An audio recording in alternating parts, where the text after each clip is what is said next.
салом шунавандагони азиз, хабарҳои рӯзро мустақиман рӯи мавҷи радиои муҷир мешунавед.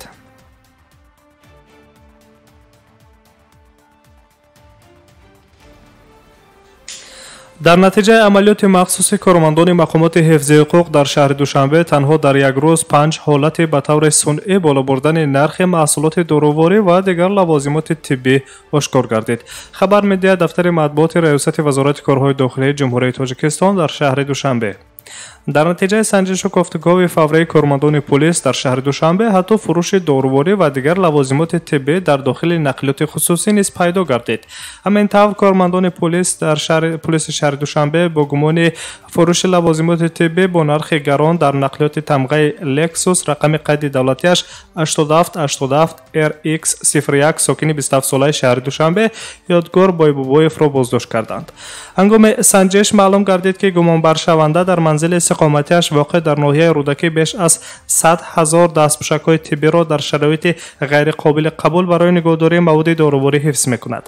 бастаи чунин дастпӯшҳо тақрибан 45 сомониро дар бар мегирад, вале Ёдгор Бойбобоев ҳар як бастаи чунин дастпӯшҳоро бо нархи 180 сомонӣ фурӯхтааст.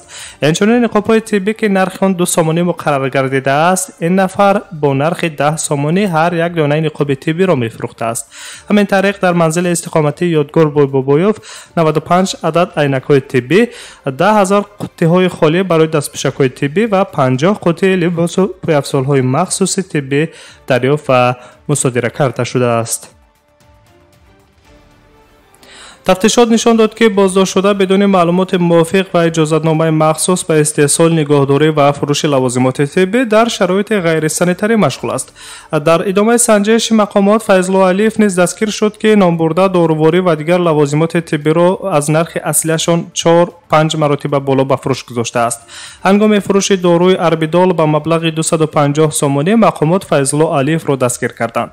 нархи муқаррарӣ барои ҳар як капсулаи доруи Арбидол 40 сомонӣ муайян гардидааст. ғайр аз он ӯ беш аз 90 ниқобҳои тиббиро ба 40 сомонӣ, 19 хилъатҳои тиббиро бо арзиши 220 сомонӣ фурӯхтааст, гуфта мешавад дар хабари дафтари матбуоти раёсати вазорати корҳои дохилӣ дар шаҳри Душанбе. طبق اطلاع پلیس پایتخت ҳангоми санҷишҳо дар дорухонаҳои ширкати Orion Farm ва Aziz Vaco пулис 95 капсулаи Арбидол миқдори зиёди патферон, анаферон ва цикрафелонро ошкор карданд ки доруҳо низ бо нархи аз ҳад зиёд фурӯхта мешавад. дар баробари ба таври сунъӣ боло бурдани нархи дороворӣ, мақомоти ҳифзи ҳуқуқ дар натиҷаи санҷишҳо инчунин маҳсулоти доровории пастсифат ва муҳлаташон гузаштаро низ ошкор карданд. хабар дода мешавад ки мақомоти ҳифзи ҳуқуқ нисбати ҳамаи боздоштшудагон парвандаи ҷиноятӣ оғоз карданд ки тафтишот идома дорад. амалиёти кормандони раёсати вазорати корҳои дохилӣ дар шаҳри Душанбе таҳти унвони дорухона идома меёбад. ҳамзамон пулиси пойтахт соҳибкорон ва соҳибони дорухонаҳоро даъват ба он мекунанд ки аз лаҳзаҳои душвор хусусан дар моҳи мубораки Рамазон истифода накунанд ва нархи маҳсулоти тиббӣ ва доровориро ба таври сунъӣ боло набаранд ки ин дар пай ҷавобгарии ҷиноятӣ дорад.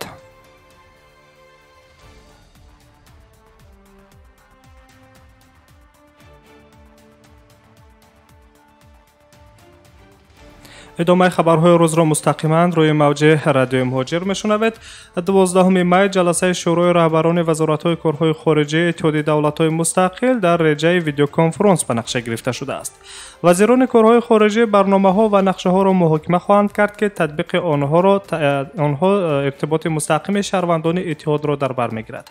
ҳамин тариқ тибқи иттилои дафтари матбуоти кумитаи иҷроияи иттиҳоди давлатҳои мустақил қисмати зиёди ҳуҷҷатҳои ба лоиҳаи рӯзномаи шӯрои вазирони корҳои хориҷӣ дохил шуда масоили гуманитариро дар бар мегирад. аз ҷумла дар бораи лоиҳаи стратегияи ҳамкориҳои байналмилалии ҷавонони кишварҳои узви иттиҳоди давлатҳои мустақил барои солҳои 2021-2030 низ дар ин ҷаласа муҳокима мешавад. ҳадафи асосии тақвияти тамоси ҷавонони кишварҳои иттиҳоди давлатҳои мустақилро дар бар мегирад, гуфта мешавад дар хабари дафтари матбуоти кумитаи иҷроияи иттиҳоди давлатҳои мустақил. вазирони корҳои хориҷии иттиҳоди давлатҳои мустақил инчунин рӯйхати чорабиниҳои муштараки фарҳангиро барои солҳои 2021-2025 мавриди муҳокима қарор хоҳанд дод. лоиҳаи дигар созишнома дар бораи таъсис ва фаъолияти донишгоҳи шабакавии иттиҳоди давлатҳои мустақилро дар бар мегирад.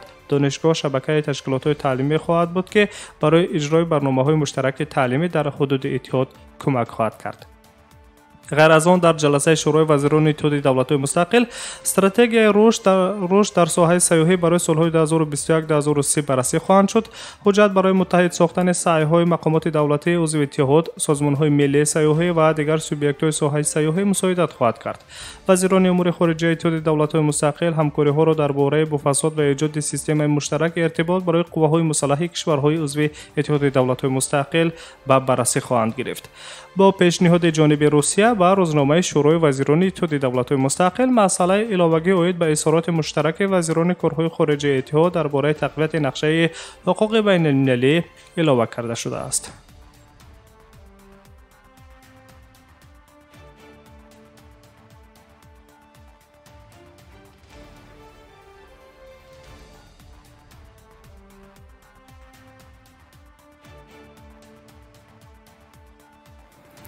شاهزاده کریم آقاخان چهار پیشوای اسماعیلیان جهان به رشد بین‌المللی واکسن و داروها از کووید 19 همچون یک قسم معرکه گلوبالی به کرونا ویروس 250,000 یورو کمک خواهد کرد. 4 می از جانب کمیسیون اروپا در پایتخت بلژیک برای سرعت بخشیدن به رشد واکسینه ها و تبابت این بیماری خبر داده شد. شاهزاده کریم آقاخان چهار به دعوت حکومت پرتغالیا پاسخ داد و به واکنش گلوبالی به کرونا ویروس 250,000 یورو کمک خواهد کرد. می نویسد رسانه‌های پرتغالی با استناد به گزارش حکومت. قبلا خبر داده شده بود که کمیسیون اروپا در دایره کنفرانس آنلاینی تحت عنوان جواب گلوبالی به کرونا ویروس توانسته است که مبلغ 7.4 میلیارد یورو به دست آورد. این یک آغاز خوب است. تنها امروز ما علاقه 7.4 میلیارد یورو جمع آوردیم. من اینقدر انتظار نداشتم، گفته است اورسولا فون در لین، رهبر کمیسیون اتحادیه اروپا پس از نتیجه های روز اول ویدیو کنفرانس. مبلغ 7.4 میلیون یورو در یک روز از جانب کشورها و نمایندگان تشکیلات و سازمان‌های مالیوی خیره کرده شده است.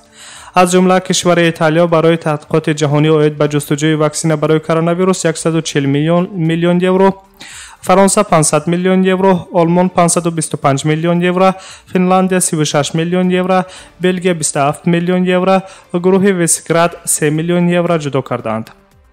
علاوه بر این بریتانیا کبیر وعده داده است که بیش از 922 میلیون دلار، نروژ بیش از 1 میلیارد دلار، اسپانیا 125 میلیون یورو و کانادا 850 میلیون دلار جدا میکنند. تشبث ماراتون بین المللی دونورها تحت عنوان جواب جهانی به کرونا ویروس 15 اپریل از جانب کمیسیون اروپا کمیسر اروپا اورسولا فون در لین آغاز یافت و اظهار داشت که همچون قدم اول برای مبلغ گذاری رشد بین المللی دارو و سیستم های تشخیصی 7.5 میلیارد یورو لازم است. اتحادیه اروپا از جانب خود 1 میلیارد یورو سهم گلوبالی وعده داده است که از آن مبلغ گذاری به تحقیقات علمی در روزهای نزدیک آغاز خواهد شد.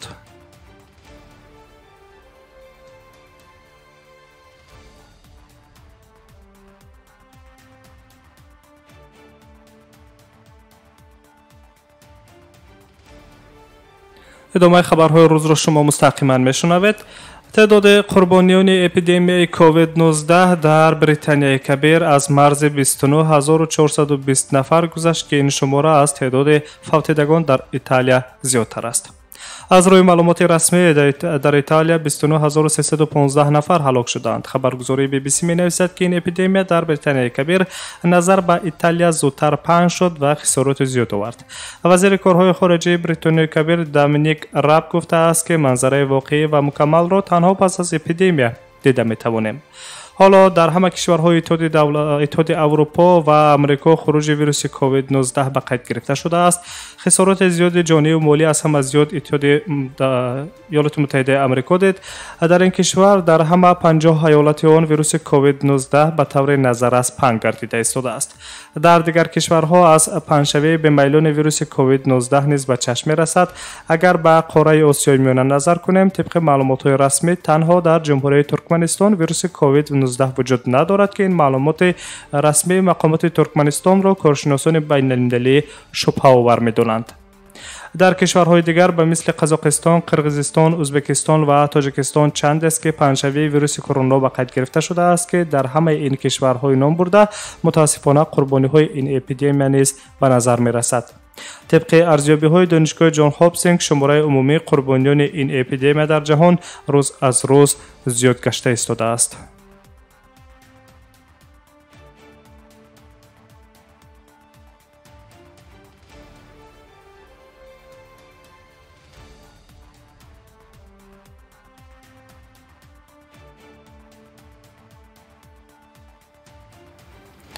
وکیلان پارلمان جمهوری لیتوا قراری را قبول کردند که به اتحاد اروپا پیشنهاد می‌گردد که علیه جمهوری‌های بلاروس و روسیه در رابطه با ساختمان بل‌آی‌اس که از جانب کورپوراسیون دولتی روساتوم عملی می‌گردد تحریمات جاری کنند. در این باره دفتر مطبوعات پارلمان لیتوا خبر می‌دهد. قرار قبول شده از اتحاد اروپا دعوت میکند که در مورد تهدید از جانب نیروگاه استرویتس با اهالی اتحاد اروپا جوابهای همسان و تدبیرهای محدود کننده را قبول کنند. گفته می شود در اظهارات دفتر مطبوعات پارلمان لیتوا.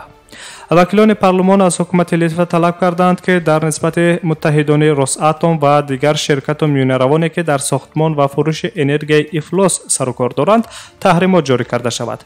وکیلان پارلمان لیتوا اینچنین پیشنهاد کردند که فوراً چاره‌های پیشگیری انتقال قوه برق از بلاروس به بازار اتحاد اروپا قطع گردد. در قطعنامه وکیلان به حکومت توصیه دادند که تمامی واسطه‌های سیاسی و دیپلماتی را برای به دست آوردن دستگیری اتحاد اروپا، ناتو، اوکراین و دیگر کشورهای منطقه و تمام جامعه بین‌المللی در رفع تهدید بل‌آی‌اس استفاده برند. ساختمان بل‌آی‌اس در ولایت گرودنو ادامه دارد. سال 2011 روسیه به بلاروسیا به مبلغ 10 میلیارد دلار قرض داد که 90% خراجات ساختمان را می‌پوشاند. مهلت برگردانیدن قرض 25 سال را در بر می‌گیرد. بلاروسیا پس از به استفاده دادن انشاءات انرژتیکی باید که قرض را به روسیه برگرداند.